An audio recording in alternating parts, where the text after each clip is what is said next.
Hello student, आज के इस वीडियो में हम प्रश्नावली 4.5 के क्वेश्चन नंबर 3 और 4 को सॉल्व करने वाले हैं। क्योंकि पिछले वीडियो में हम लोगों ने क्वेश्चन नंबर 1 और 2 को सॉल्व किया था। ठीक है, क्वेश्चन नंबर 3 और 4 में क्या करना है, कह रहा है प्रश्न 3 और 4 में सत्यापित कीजिए कि a into adjoint of A is equal to adjoint of A into A is equal to determinant of A into I. ठीक है, ये आपको तीनों पार्ट इन दोनों क्वेश्चन के लिए क्या करना है, प्रूव करना है, सिद्ध करना है। तो चलिए क्वेश्चन नंबर 3 और 4 को देखते हैं। क्वेश्चन नंबर 3 आपका 2 × 2 का एक आव्यूह है, 2 - 4 3 - 6। तो पहले हम तीसरा क्वेश्चन देखते हैं। ए मान लिया गया है कि ए है, ए इक्वल टू है 2 3 - 4 - 6। तो इसकी सहायता से सबसे पहले हम निकालते हैं determinant of A. Mod of A को क्या कहते हैं, डिटर्मिनेंट ऑफ ए। तो ये हो जाएगा 2 3 -4 है और -6 है। तो फिर अब यहाँ से निकाल लेते हैं। 2 × 2 में इसका गुणा इसमें और माइनस के साथ इसका गुणा इसमें। 2 6 ये हो जाएगा माइनस का 12 और बीच में होता है माइनस। -4 का 3 माइनस मल्टीप्लाई करेंगे तो कितना हो जाएगा, 4 3 माइनस का 12। तो फाइनली -12 माइनस का माइनस मल्टीप्लाई होगा प्लस का 12, कितना आ जाएगा, 0 आ जाएगा। ये आ गया 0। ठीक है, आगे देखते हैं। आपको मैंने पहले क्वेश्चन में डायरेक्टली भी बताया था कि 2 × 2 का कैसे हम मैट्रिक मतलब एडजॉइंट ऑफ ए डायरेक्ट कैसे निकाल सकते हैं, यानी सहखंड कैसे, सहखंडज डायरेक्ट कैसे निकाल सकते हैं। और ये भी बताया था कि इनडायरेक्ट कैसे निकालते हैं। तो चूंकि 2 × 2 का है तो यहाँ पे मैं डायरेक्टली निकालने वाला हूँ। डायरेक्टली निकालने का क्या होता है, ध्यान देंगे यहाँ पे। इन दोनों को आपस में क्या करते हैं, इंटरचेंज, यानी ये यहाँ पे आ जाएगा और ये यहाँ पे आ जाएगा। ये हो जाएगा -6 और ये हो गया 2। बाकी इन दोनों एलिमेंट को माइनस के साथ हम क्या करते हैं, लिख देते हैं। तो ये माइनस है, माइनस से भाग देंगे तो प्लस हो जाएगा और ये प्लस है तो क्या हो जाएगा, -3। यानी आपका आ गया एडजॉइंट ऑफ ए -6 -3 4 और क्या हो गया, 2 हो गया। एडजॉइंट ऑफ ए निकल गया। अब एक एक पार्ट हम प्रूफ करेंगे। पहले लेते हैं A into adjoint of A, A into adjoint of A. तो ए की वैल्यू आपका है, ए की वैल्यू है 2 3 -4 -6 और एडजॉइंट ऑफ ए की वैल्यू है -6 -3 और 4 2।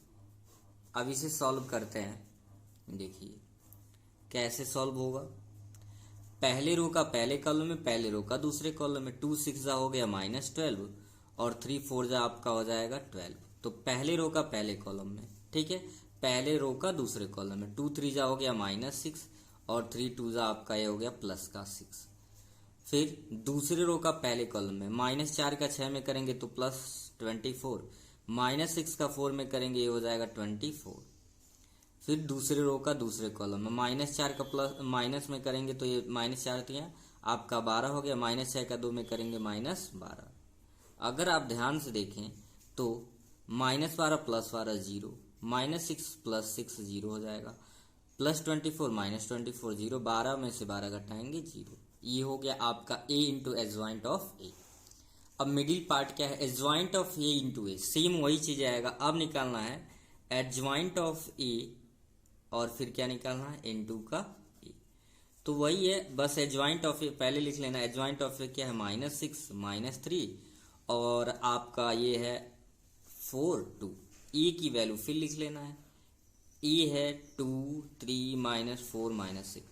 तो ये सेम आप ऐसे ही प्रोडक्ट निकालोगे तो क्या आ जाएगा, 0 0 0 0।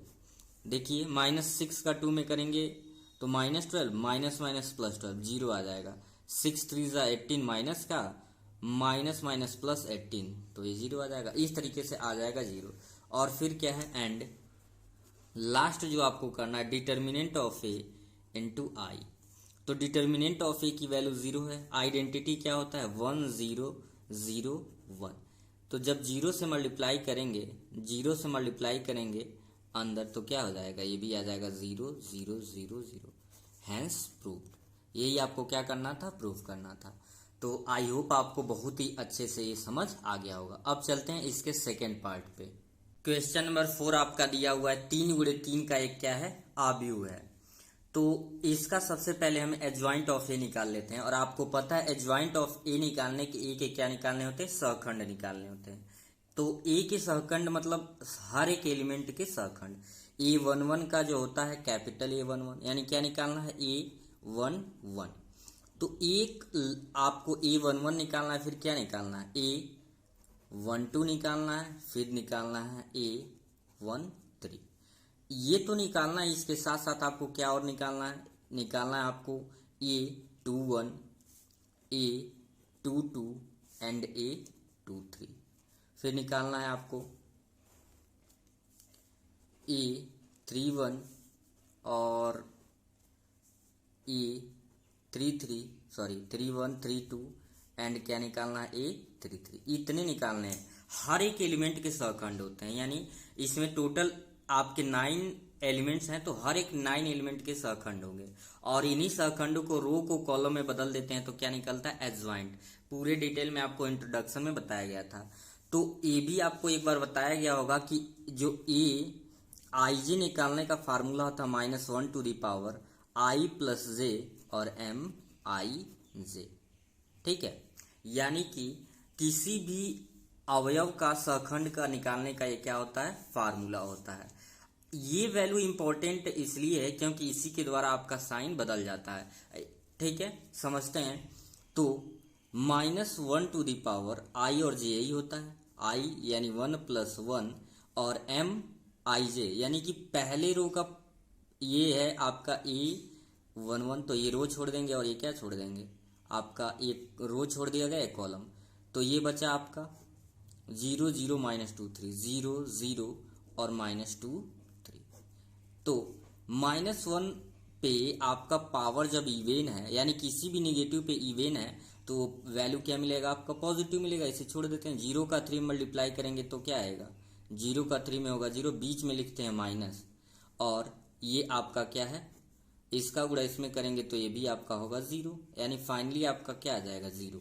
E11 आपका क्या मिल गया, 0 मिल गया। ठीक है, अगर आगे हम देखें, आगे है दूसरा A12। A12 का मतलब स्मॉल A12 का सहखंड। तो ये रो छोड़ते हैं और ये कॉलम छोड़ेंगे, और आपका फार्मूला था -1 to the power i plus J, तो 1 + 2। यानी इस चीज से मैं कई बार बता चुका हूं, अगर ये पार्ट नहीं भी सॉल्व करते हैं तो अगर ये इवेन है तो यहाँ पे प्लस आएगा, अगर इन दोनों का सम ऑड है तो यहाँ पे क्या आ जाएगा, माइनस। से सॉल्व करने की जरूरत नहीं है। लेकिन फिर भी मैं 3 आपका पहला A11, A12 और A13 पूरे डिटेल में निकालता हूँ, बाकी डायरेक्टली निकालना बताऊंगा। ठीक है, A12 -1 टू द पावर 1 + 2। अब ध्यान दीजिए, तो यही है, यानी ये आपका कॉलम यानी स्तंभ छूट जाएगा, ये पंक्ति 3 - 2 1 3 3 - 2 1 3। अब यहाँ पे ध्यान देंगे अगर, तो डायरेक्टली मैं यहाँ पे निकाल देता हूँ।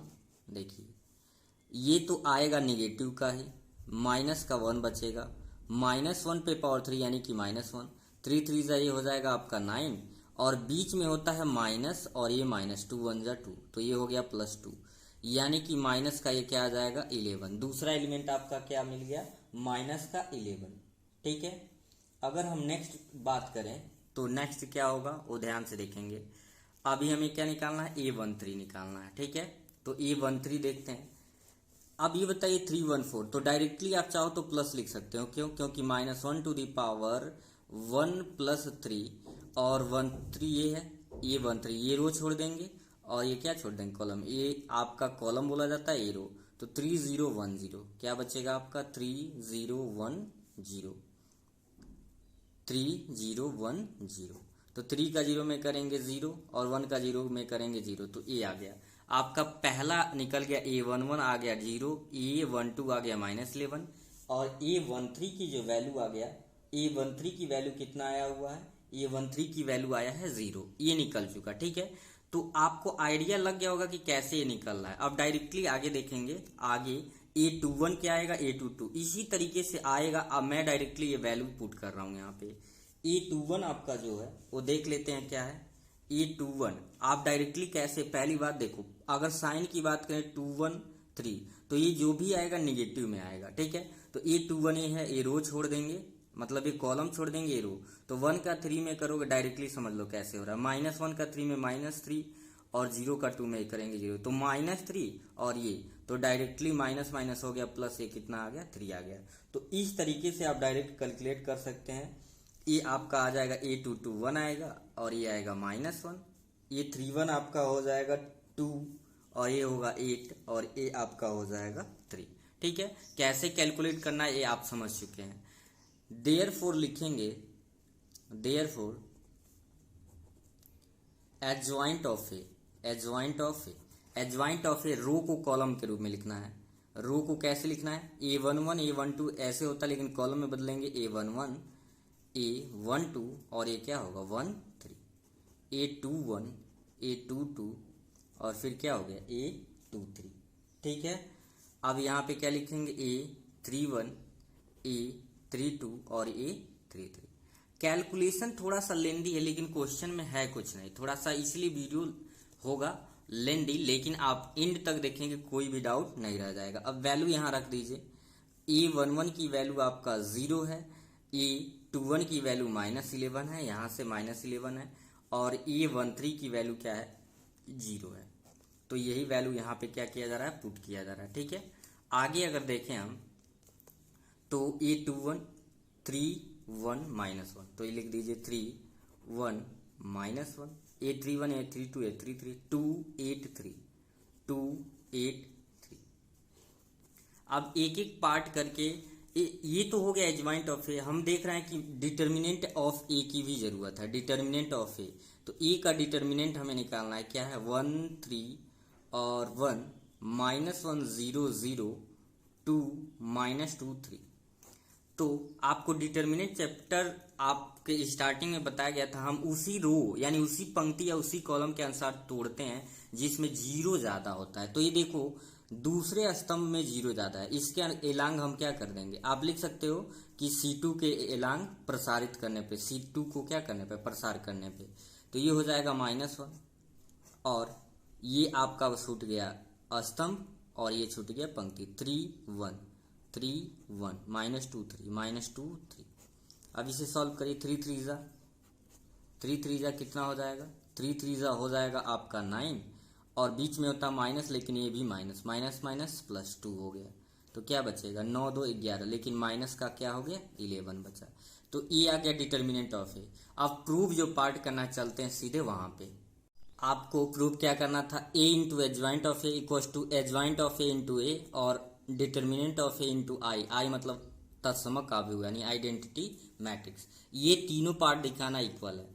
तो मैं ये वाला पार्ट मल्टीप्लाई करके दिखा रहा हूँ, a इंटू एडजॉइंट ऑफ ए, या आप एडजॉइंट ऑफ ए इंटू ए निकालेंगे, सेम इसी प्रोसेस से मिडिल पार्ट। तो मैं ये फर्स्ट पार्ट और थर्ड पार्ट, सेकेंड पार्ट आप खुद से करेंगे। देखिए यहाँ पे मल्टीप्लाई हम कैसे करते हैं ध्यान देंगे, पहले रो का पहले कॉलम में हर एक एलिमेंट का, जैसे इसका इसमें होगा, इसका इसमें और इसका इसमें, तो 1 का 0 में करेंगे 0, माइनस और माइनस हो जाएगा, +1 का 11 में करेंगे 11, 2 का 0 में करेंगे 0, हो गया पहले रो का पहले कॉलम में। फिर पहले रो का दूसरे कॉलम में 1 का 3 में मल्टीप्लाई करोगे 3, -1 का 1 में करेंगे हो जाएगा -1 और 2 का -1 में करेंगे मल्टीप्लाई तो -2 हो जाएगा।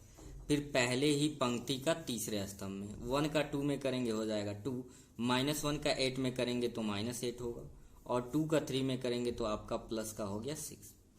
ठीक है, फिर दूसरे का पहले कॉलम 3 का 0 में किए 0, 0 का -11 में करेंगे तो -0 या 0 कुछ भी लिखिए, -2 का 0 में करेंगे तो सिर्फ 0 या -0 कोई दिक्कत नहीं है। फिर दूसरे ही पंक्ति का दूसरे स्तंभ में 3 का 3 में करेंगे 9, 0 का 1 में करेंगे तो आपका 0 होगा, -2 का -1 में करेंगे प्लस का 2। फिर दूसरे पंक्ति का तीसरे स्तंभ में 3 2 आपका हो गया 6, 0 का 8 में करेंगे तो 0 और -2 3 या माइनस का 6। अब लास्ट बचा है तीसरी पंक्ति का पहले स्तंभ में, पहले होगा 1 का 0 में करेंगे 0, 0 का -11 में होगा तो 0 और 3 का 0 में होगा तो आपका क्या आएगा 0। फिर तीसरी पंक्ति का दूसरे स्तंभ में 1 का 3 में करेंगे तो 3, 0 का 1 में मल्टीप्लाई होगा 0 और 3 का -1 होगा तो -3। लास्ट जो है तीसरी पंक्ति का तीसरे स्तंभ में 1 का 2 में मल्टीप्लाई किए 2, 0 का 8 में मल्टीप्लाई होगा 0 और 3 का 3 में मल्टीप्लाई होगा 9। अब सबको सॉल्व करके लिख दीजिए। 11 यहाँ हो जाएगा, -1 -2 3 में 3 सब्ट्रैक्ट करेंगे 0, 6 और 2 +8 -8 0, ये सब 0 हो जाएगा। 9 और 2 हो जाएगा 11, 6 में 6 गया 0, ये हो जाएगा 0। 3 में 3 घटाएंगे 0 और 9 2 क्या हो गया 11। और यही सेम चीज़ें आ जाएगा, आप कैलकुलेट कर लेंगे एडजॉइंट ऑफ ए इंटू ए, ये सेम आएगा। अब बात करते हैं राइट हैंड साइड, मतलब कि जो ए है और इंटू ए है, तो आपने ए की वैल्यू निकालना था। ये जो हमने डिटर्मिनेंट ऑफ ए की वैल्यू निकालना, यहाँ पे ध्यान देंगे। आप तोड़ रहे थे इसके अलांग दूसरे स्तंभ के अलांग, ठीक है, तो पहले प्लस लेते हैं, फिर क्या लेते हैं माइनस लेते हैं। तो ये माइनस हो गया, 3 3 9 और माइनस माइनस प्लस, तो इसके पहले भी माइनस लेना होता है। क्या लेना होता है, इसके पहले भी प्लस माइनस प्लस, क्या होता है प्लस माइनस प्लस, इसलिए ये क्या हो जाएगा आपका पॉजिटिव का 11 आ जाएगा। क्या आ जाएगा पॉजिटिव का 11। तो इसलिए अब यहाँ ध्यान देंगे प्लस का 11 होगा। और आइडेंटिटी मैट्रिक्स है तो क्या लिखते हैं 1 0 0, 3 गुणे 3 का लिखना है 0 1 0, और फिर क्या आपका होगा 0 0 1। अब प्रोडक्ट जब इसका निकाल लोगे बाबू, 11 का अंदर गुणा कर दो, 11 0 का करेंगे 0 0, 0 में करेंगे 0, 11 का 1 में होगा 11 0 0 0, और क्या हो जाएगा 11। तो इस तरीके से आप देख सकते हैं ये भी क्या हो गया प्रूफ हो गया। इस एक्सरसाइज के क्वेश्चन थोड़े लेंदी हैं लेकिन बहुत ईजी हैं, स्टेप बाय स्टेप आसानी से आप ध्यान से थोड़ा सा करना होता है, क्योंकि प्लस माइनस अभी देखें यहाँ मिस्टेक हो जाता है, तो ध्यान से करेंगे तो गलतियां नहीं होंगी। तो फिर मिलेंगे नेक्स्ट वीडियो में, तब तक के लिए थैंक यू।